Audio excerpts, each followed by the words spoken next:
Hello YouTube, this is Thomas Judge, back once again with another instalment of my Ultimate New 52 reading guide. To give you a bit of background, I have over the last few years read the entire DC New 52, 3,646 single issues, and I've used that experience to help build a map and an infographic, which is what I'm using for this video series. And I'm diving through the map bit by bit to show you how I would structure the reading, how I would group the series, what series lead on to what other series. And today's video is video 8.1, The Dark. Before we go any further, I will stress that even if you think you understand the New 52 or you just want to read one particular character, if you're going to watch one of my videos, you need to go back and watch the introduction video, which is video 0.0. That covers a lot of the basic themes and concepts and principles, and I'm not going to be explaining terms like the convergence line or type P readers or anything like that whilst I'm here. So you really need to go back and read the details and watch the details in that video first. The link to that video is in the description below. So, with no further ado, here is the DC New 52 Ultimate Reading Guide. Today's episode, like I said, is episode 8.1, The Dark. Now, in case you're wondering why I'm using that rather odd name, it's a name actually that DC used. When they had the New 52, they used the word, particular words to describe several of their own lines during the New 52 era. They referred to the comics that didn't fit neatly into the usual comic groups we've discussed so far, into three broad thematic groups: the dark, the young, and the edge. I'm going to generally stick with that to start with, although I have split some of them down further and rejigged which series go into which categories a bit as well, because frankly, after reading them all, I think I've got a slightly better idea of what goes where than DC really did at the time. Anyway, what I'm going to do, I'm going to just use the map here and zoom in as we've been doing in the previous video, so please feel free to follow along at home. I'm going to zoom into the centre, as I always do. So we've got Flashpoint as our main event, and we're starting there. So Flashpoint is there, Batman is above, Superman is below, Justice League to the right, and the series called The Dark, or the family called The Dark, is actually between Superman and Justice League. It's here in the bottom right of the map. So it's the grey circles here. And we're going to start this point here with Animal Man. So you'll see Animal Man is there. That's the cover to Volume 1. Now, Animal Man ran from 2011 to 2014. What are the things you need to know? Well, nothing specific really. The main character is called Buddy Baker, and he has the power to copy any animal ability. There is some slightly odd sci-fi metafictional backstory about where this came from the new pre-New 52 era. Don't worry about it. It's complicated and was a product of Grant Morrison's fevered imagination. So there you are. So this is Volume 1, that's volume with a small v, and this is called The Hunt. It contains issues 1 to 6, and it's also written by Jeff Lemire, who actually writes the series for its entire run. If we follow this line across, we get to our second volume, which is this blue one you can see here. It's a bit blurry, but there we are. This is called Animal vs. Man. It contains issues 7 to 11, issue 0, and annual 1. Following this line along, we then get to the third volume here. Now, what happens next and what's happening now is something which is the only real crossover event here we need to discuss, and it's an event called Rotworld. This crosses over very deeply with Swamp Thing, which we'll talk about in a second, and also Frankenstein, which we'll also talk about today. The thing about this event is, it's slightly odd in the way it's structured. It consists of two main intertwined narratives. It starts in the same place and ends in the same place, but the main part of the story is split into 2 or 3 separate threads. One of those is Animal Man, and that's called The Red. So we can consider that to be the red thread of the story. And the other is in Swamp Thing, and that's called The Green. And the issues that are part of that crossover will say Rotworld The Green for Swamp Thing and Rotworld The Red for Animal Man. Now, whilst each thread of this event is collected in each series, there is no single event book that collects the whole thing. Now, I know that normally that means I should call this a tie-in and not a crossover.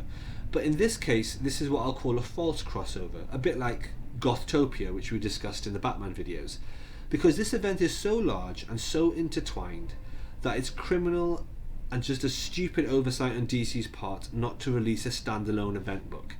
It is possible to read them just as reading the Animal Man issues or just the Swamp Thing volumes, but really an event book should have been created. And whilst you can try to read just, for example, the Animal Man volumes, it's just not a fulfilling or complete story.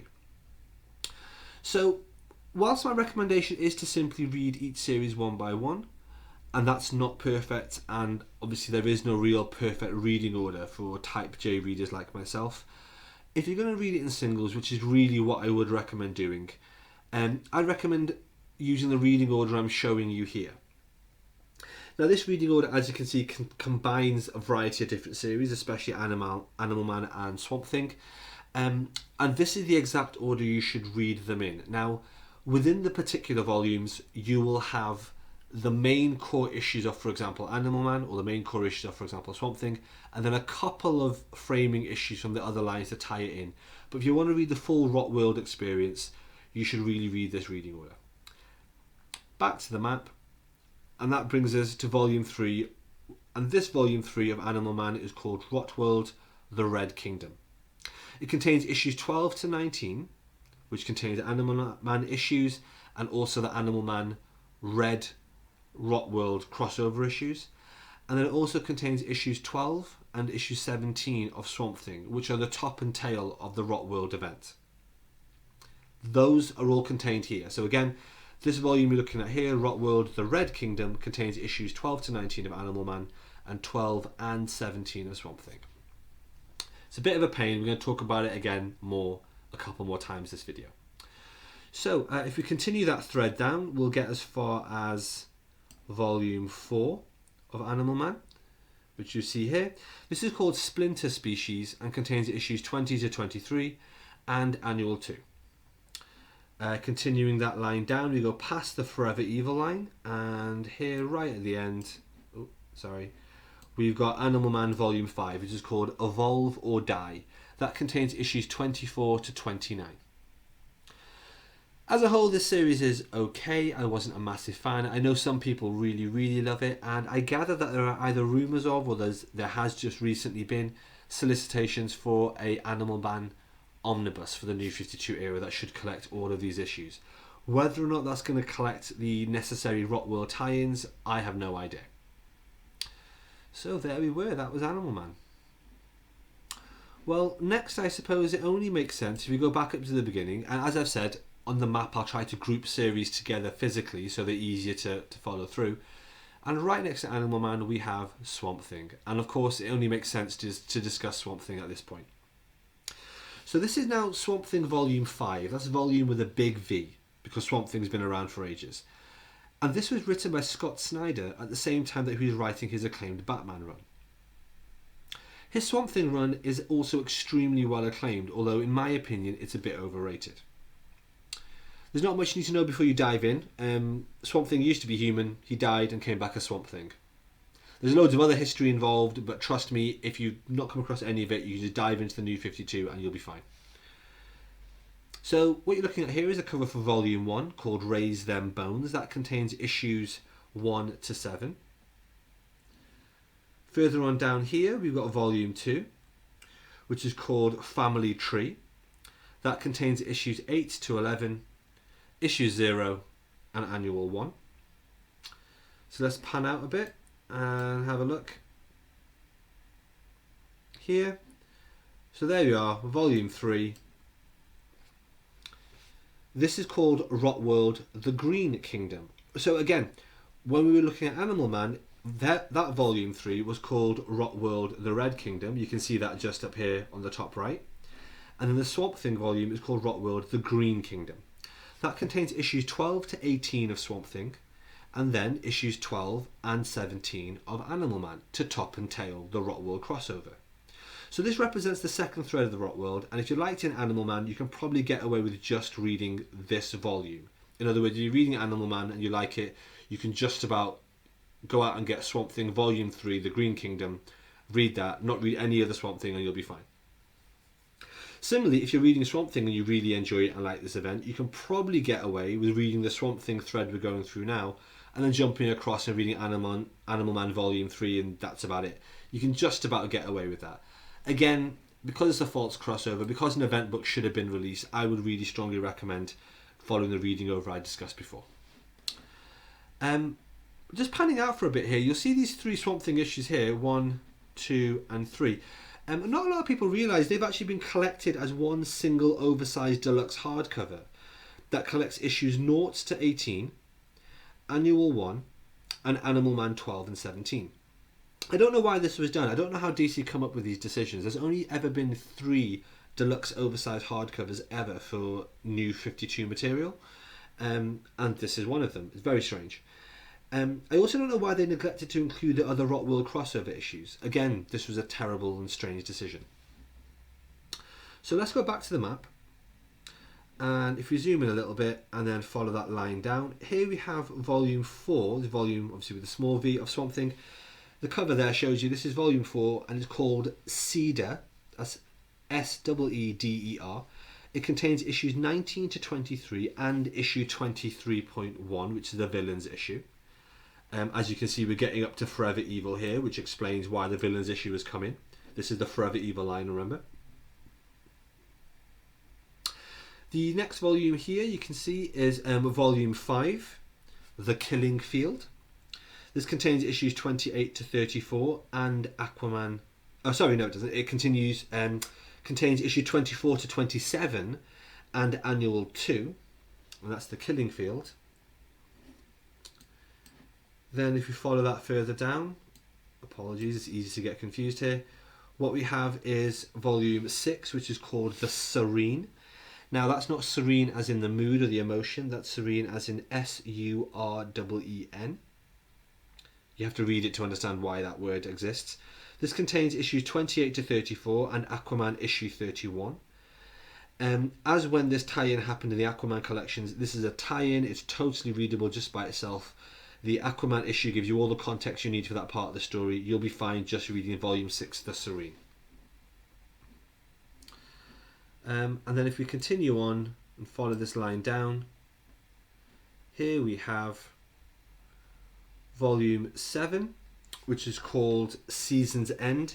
That contains issues 35 to 40, The Future's End one-shot, and Annual 3.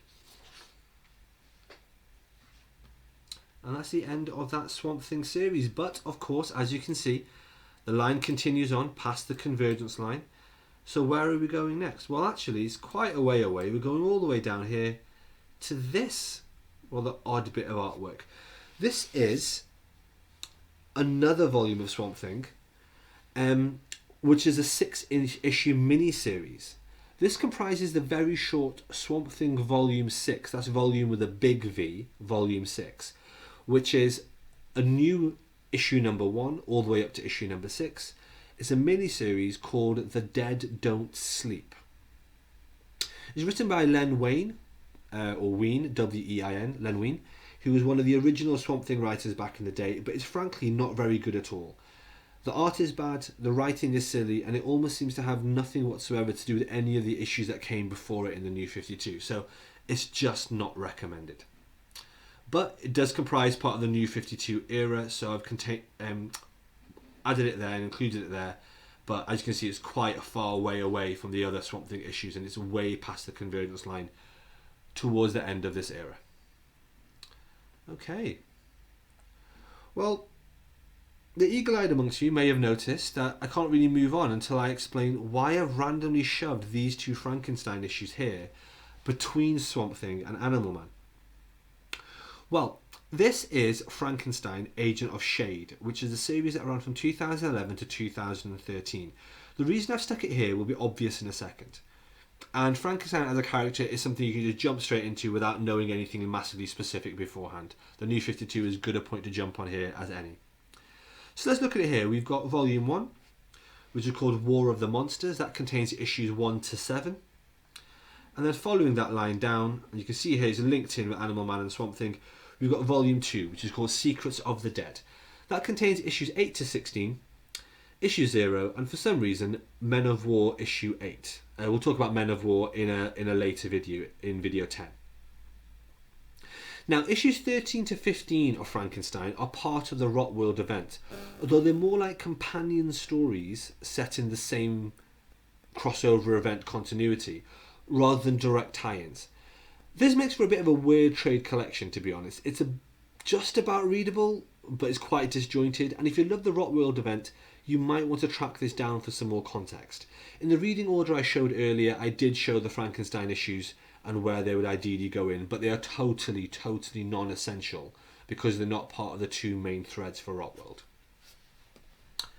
Okay, well that's those three series done. We've got a little bit more time today, so I'm actually going to cover this line you see here, which is a weird, random, standalone dark line with quite a way before we actually get to the first volume.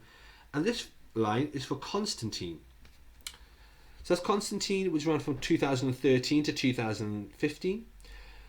Written by Robert Venditti, this is the first volume with this name, as in volume with a big V, that there's actually ever been. However, the character Constantine has been around for ages in a series called Hellblazer, which ran for a phenomenal 300 single issues until the New 52. However, Constantine, and having a series called Constantine, had never happened before, and this is the first time it ever happened. The reason I'm pointing all that will be very important in just a second. Things you need to know about Constantine before we dive in. 1, he has amazing magical powers. 2, he's got an old soap opera love interest with Zatanna. Now, if you read Justice League Dark, you would have already picked that up, but it's worth knowing in advance here. 3, he's considered an amoral, sneaky anti-hero. And 4, he's a Cockney British geezer. So different writers have managed that with differing levels of skill, and obviously as someone who's British, that sometimes lands well and sometimes doesn't with me. Alright, so back to the map. This is volume 1. This is called The Spark and the Flame. It contains issues 1 to 6. Now remember, issue 5 is part of Justice League Trinity War as a tie-in, as part of that big crossover event, so it doesn't make a huge amount of sense when you're reading it here. Sorry about that. What else? Well, then we've got volume 2 of it. So this is what the cover of volume 2 looks like. This is called Blight. Sorry, Blight. That contains issues 7 to 12. And again, you've got to remember that issues 9 to 12 are part of the Forever Evil Blight event that I discussed in one of my very early Justice League videos. As a result, this volume is pretty unreadable. Thankfully, as I said many times, I read it in single issues. But if you're reading in trade collections, you're going to find this one a bit of a pain. Let's go past the Forever Evil line, which, as we've seen, has swallowed up quite a lot of Constantine. And let's move up to the third volume. And you can see it here with a really distinctive cover. This is called The Voice in the Fire. And it contains issues 13 to 17 and the Constantine Future's End one-shot.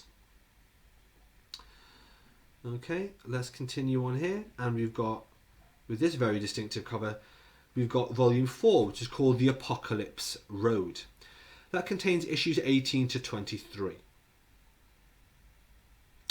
At this point, Constantine gets cancelled, but it gets relaunched almost straight away under a different name. But again, this is with a different number 1. So as we go past the Convergence line, we'll come here to a new series. Oh, sorry, there we are. A new series, which is called Constantine the Hellblazer. You see why I gave you that bit of context earlier. So this is called Constantine the Hellblazer and is a new series, new volume. Nothing's ever had that name before.